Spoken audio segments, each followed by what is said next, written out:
Fortune Valley. Thank you, guys. Thank you so much. Well, Semper Fi, guys. We got some. It sounds like we got some fans and some haters. That's okay. Listen to what I have to say here, and I'll make my pitch. I want to first say thank you to Representative Jimenez for the great introduction. It's very kind of you. Thank you for your service to our country. The only career firefighter in the United States Congress. So thrilled to have you on our side and thrilled to have you fighting for America's firefighters. Let's give it up for Representative Jimenez.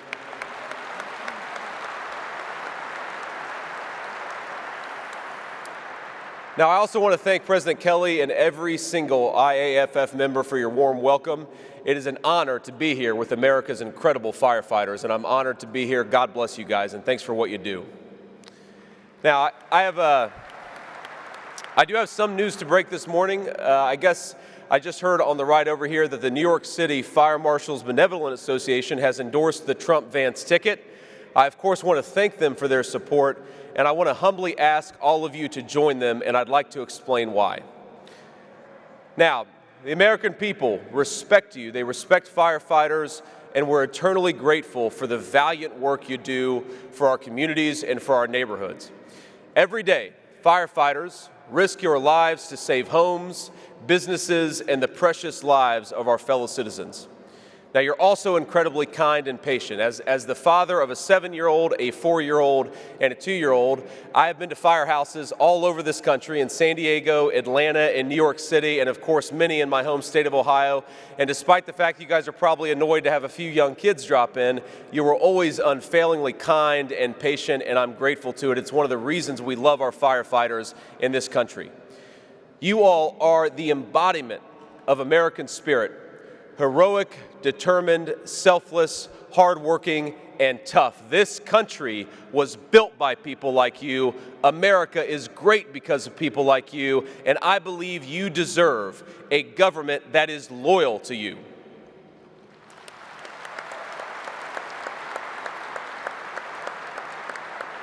Now, I know Governor Tim Walz was here yesterday, and I'm glad he was able to come. And I respect this union for inviting both sides to take the stage and to make the case to all of our membership.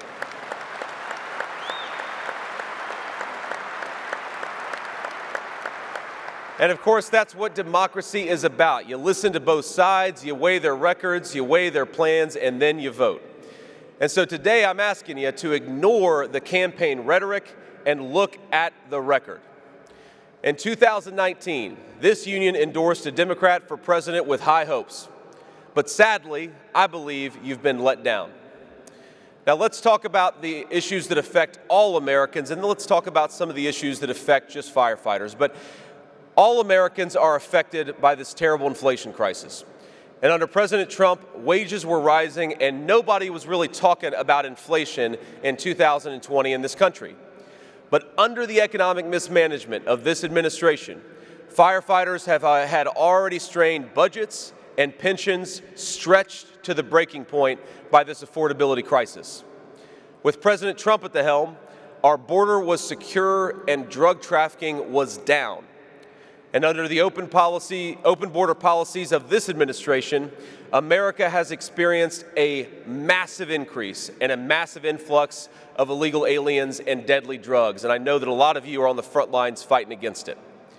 Enough fentanyl has poured into this country under Kamala Harris's leadership to kill every single American, man, woman, and child.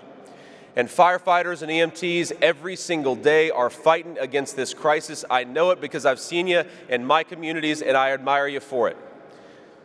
Now, when I visit a factory or some other place of business, I always ask the workers there, are you better off than you were 4 years ago? And the answer is almost always no. Now, I want to ask the firefighters in this room a slightly different but a related question. Are you administering less Narcan today than you were 4 years ago? My guess is that for almost every person in this room, the answer is unfortunately no, and that was a policy choice of the President administration. Now, you are so often the first to respond when someone is suffering an overdose. You try to help our fellow citizens living with addiction to survive those overdoses and to be able to build a second chance at a better life. And I know, and I've seen it very personally, you try desperately to revive parents who took something they shouldn't, all while comforting the children who were terrified that they might lose their mom or dad. I've spoken to so many firefighters and EMTs over the years who are on the front lines of this drug war, this addiction crisis. They revive people who took fentanyl, they rescue their children, and they even sometimes, as you all know, put out fires that were started by drug addicts. And one of the things they confessed to me in private, though I know you would never say this in public, is their fear that they aren't making a difference. Now, there's a hidden trauma among our firefighters. I don't think I'm telling you anything you don't know. A trauma that comes from staring death in the eye every single day and worrying that you are fighting a losing battle. And I just want you to hear it from me that I understand. But I want you to hear a story, a very personal story. When I was 12, my mom was in the middle of a terrible, terrible addiction crisis herself. She struggled with it for most of my early childhood. And I remember during a particularly bad episode, I called 911. Like so many kids who have parents who struggle, I called 911. Now the firefighters, the EMTs, and the police came. They calmed her down, but as you all know, they calmed me down too. They calmed my sister down. They did that public service that only they can do. Now, years later, she took something else that she shouldn't have taken. And the firefighters and the EMTs, they saved her life and took her to the hospital where she lay in a coma before eventually waking up. And I want you to know that for us, we did get a second chance. And so if you're ever worried that you're not making a difference, listen to this from the sad and tearful 12-year-old to a 40-year-old who's now asking to be your vice president. You do make a difference. You make a difference every single day, and I thank you for it.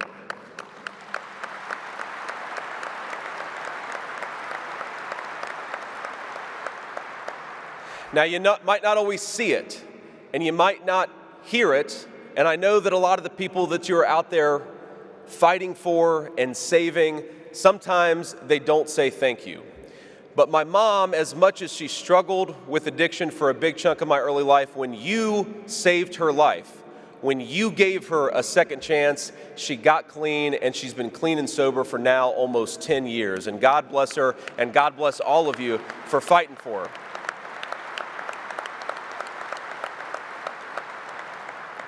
So believe it from me, believe it from a kid who's seen it with his very own eyes. You are making a difference. You are saving lives, and you are giving people an opportunity at a second chance, even if you don't see them take that opportunity every single time. God bless you guys. I love you for it, and I'm so grateful for it. We wouldn't have the second chance with my mom without probably some of the people that are sitting in this room. Now, while overwhelming America's firefighters and EMTs, Kamala Harris's open border policy, it's also depleting our budgets. New York City Mayor Eric Adams, not a fan of mine or President Trump, said that illegal immigration will destroy New York City due to the huge financial strain, which is about $12 billion over the next 3 years, and that's just in New York City. The mayor announced sweeping budget cuts that would slash $300 million from the fire department and cut the number of police officers to the lowest level since the 1990s. And it's the same story all over the United States of America. Illegal immigration cost Chicago taxpayers $361 million last year. Denver is shelling out $180 million. Washington, D.C. is paying $36 million. If we don't secure our border soon, my friends, our cities are going to have to cut vital police, fire, and emergency medical services to the bone. And it's you who's going to suffer, and it's the people you serve who are going to suffer. We shouldn't be forced to spend billions of dollars on people who aren't even supposed to be here. We should be spending that money on schools, police and fire departments, and our citizens. And under President Donald J. Trump's leadership, we will.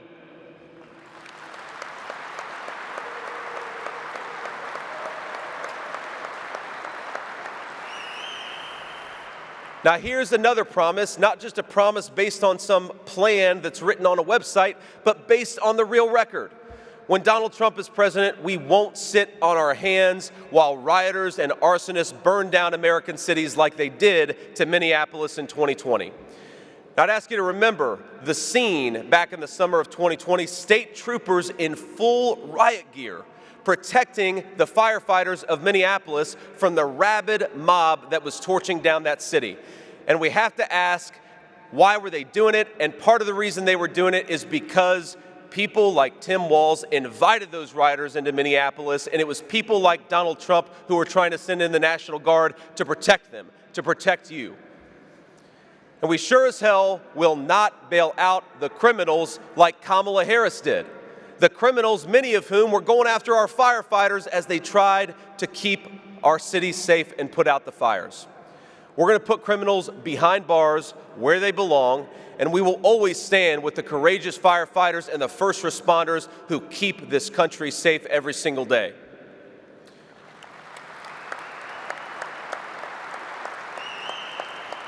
Now, President Trump and I are proud to be the most pro-worker Republican ticket in history, and I want to talk about why we're fighting for working people, why we're going to fight for unions and non-union alike.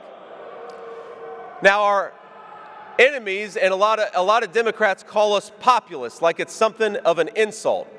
But if being a populist means being on the side of working people rather than the powerful elites who hollowed out our middle class and sent us into stupid foreign wars, then sign me up. I am a populist, and I'm proud of it.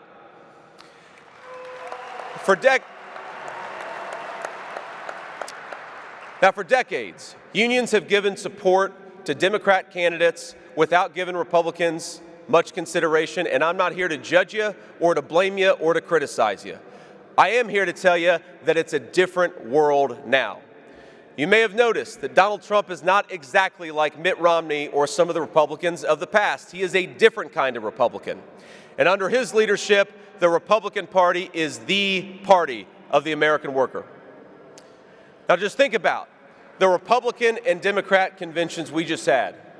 It says a lot who each party chose to put up on that stage.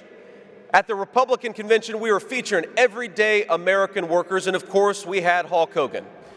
And while it's tempting, and I'm sure it would make some big headlines, don't worry, everybody, I'm not going to try to take off my shirt here. But at the Democrat convention, it was a parade of celebrities and billionaires. It felt sometimes like every celebrity except for Hulk Hogan was at the Democratic National Convention. And I don't blame anybody for being famous or for making money, but you cannot be a champagne socialist who supports open borders and pretend that you're a friend of working men and women. It doesn't make an ounce of sense, my friends. It just doesn't. The most profound moment for me at either convention was the American hero who couldn't be there. And I think we're all united in celebrating and remembering Corey Comparatori, a great American, a great fire chief, a great husband, and a great father.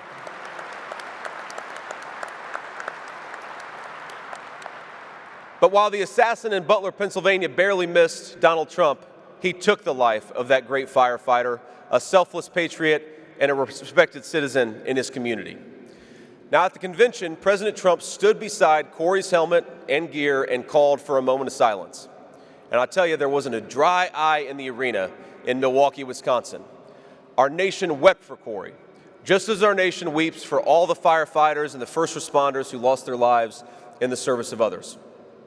Now, of course, I couldn't help but notice this wall beside me with names, I believe, 644 names. Is that right? 644 names of firefighters and emergency medical workers, proud IAFF members who have passed since your last convention. And I just want to tell you, seeing that wall breaks my heart, and it gives me a sense of renewed commitment to everything that you're doing. And I think just as it's fitting to remember the sacrifice of Corey Comparatori, we should also take a moment. Let's take a moment of silence and remember the 644 of your brothers and sisters who have passed.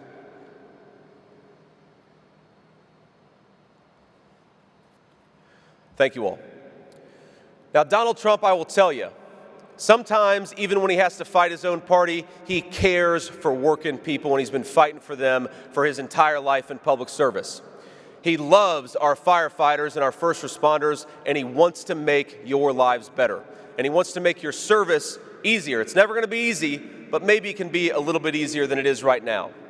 And we have to be honest, my friends, the hard truth is that Kamala Harris is the latest in a long line of Democrats who come by every few years asking unions for money and promising you the moon, but often failing to deliver. And I'd ask you, after supporting Democrats for so long in this union, what has it gotten you? Over the past 70 years, union membership in this country, and this is not a good thing, but it has declined.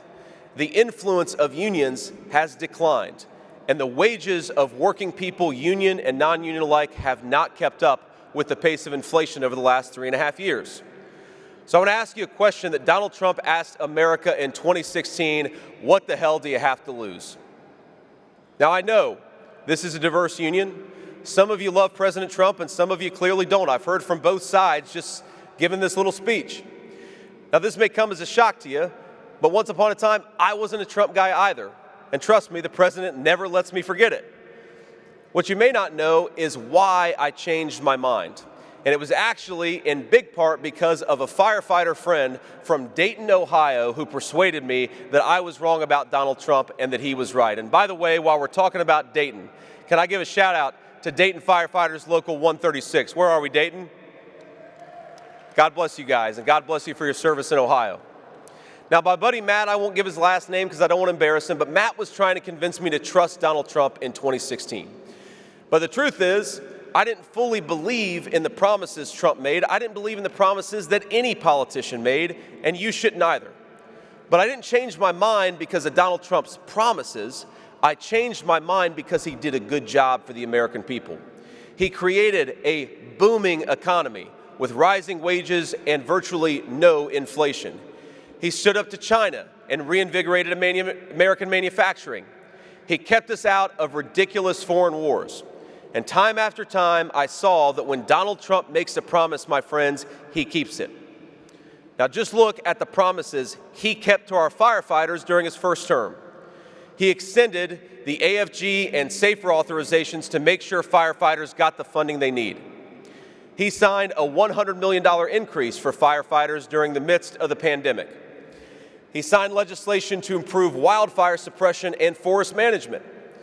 And he signed an executive order to allow unions to create apprenticeship programs, helping you all recruit and train a new generation of firefighters. He tasked his EPA with addressing dangerous chemicals like PFAS to ensure safe firefighter gear. And I'll tell you, I share President Trump's commitment, and I speak for President Trump in saying that we are dedicated to health, to safety, and to the prosperity of our first responders, including our firefighters.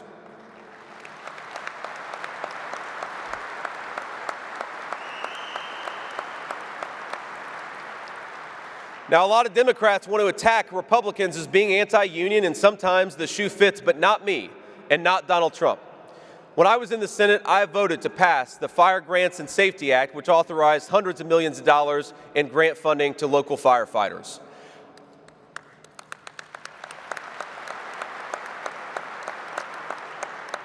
And as Vice President, I will fight to ensure you get the resources you need, especially in some fast-growing places like Phoenix and Las Vegas, where we need more firehouses, not more shelters to house illegal aliens.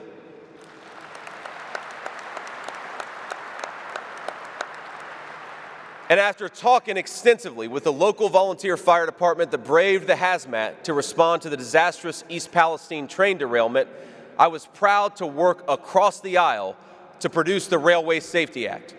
And our bipartisan bill increased funding for communities to prepare for hazardous material spills and mandated that first responders always be notified when hazardous materials are being transported on rail lines in their communities. It's just common sense. You got to tell people what you're bringing into their communities if you're bringing it in the first place.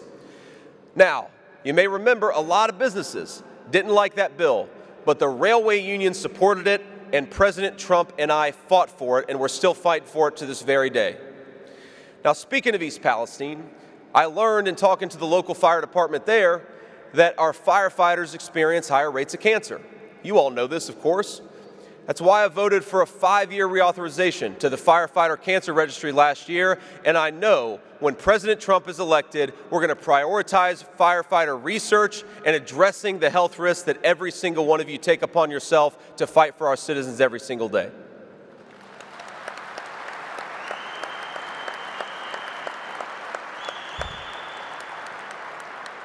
Now look, when President Trump returns to the White House, and I believe that he will, we are always going to have an open door for the membership of this organization and the leadership of this organization, and that's true whether it's this union or other unions or anybody else. We're going to have an open door for working people because we want to fight for working people every single day.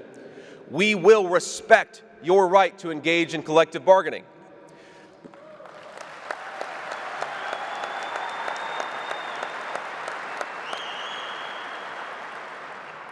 And this is important too. We're going to defend your right to free speech, including your right to speak out about unconstitutional COVID vaccine mandates imposed by the current administration.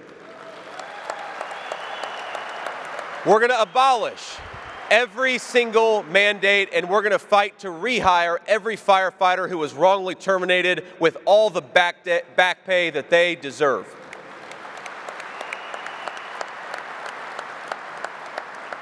We're going to deliver the equipment and the funding, the support and respect you all need to do your job.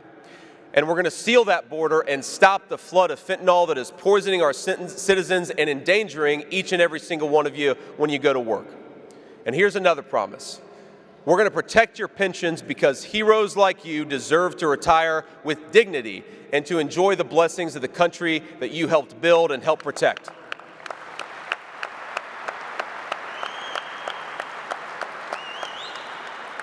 And it's not just words, it's not just promises that I'm making. I am actually a co-sponsor of the Social Security Fairness Act, and I'm proud of it.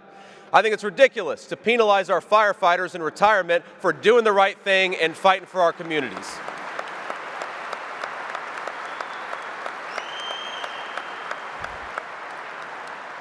Now look, I know you do a hard and dangerous job. You spend long hours away from your family. The work can leave physical and emotional scars, and I've seen it even in the firefighters that I know. Frankly, you don't get paid what you deserve. But you don't do it for fame and you don't do it for fortune. You do it, and I know this, because you love your communities. And I think you deserve to live in a country where people like you and your children can afford to live the American dream in the cities and towns that all of us love. You deserve to live in a country where you can buy a home, put gas in your car, provide health care and education to your family, and put a nice meal on the table. A country where kids can walk safe streets, go to safe schools, and have the freedom to just be kids. A country where if you work hard and play by the rules, you can live a good life. Now, these aren't Democrat or Republican principles, but they are the principles that President Trump and I are fighting for on this campaign, and we're going to fight for it every single day in the White House. And that's why I want to ask you humbly for your support. President Trump and I want exactly what you want: more jobs, rising wages, a secure border, safe streets, and an affordable country where every child and every family can achieve their dreams. Now, he delivered that during his first 4 years as president. He changed my mind and he won my vote. And for the skeptics still out there, I hope he has changed your minds too. But I'll tell you, whatever your politics and whatever your preference is, I make this solemn promise. Whether you support us or not, whether you ultimately endorse us or not, President Trump and I believe in our firefighters, we believe in our first responders, and we will never stop fighting for you. I am rooting for you. I am proud of you. I am thankful for you. God bless you. I want your support. We're going to fight for you whether we get it or not. God bless you guys, and thank you.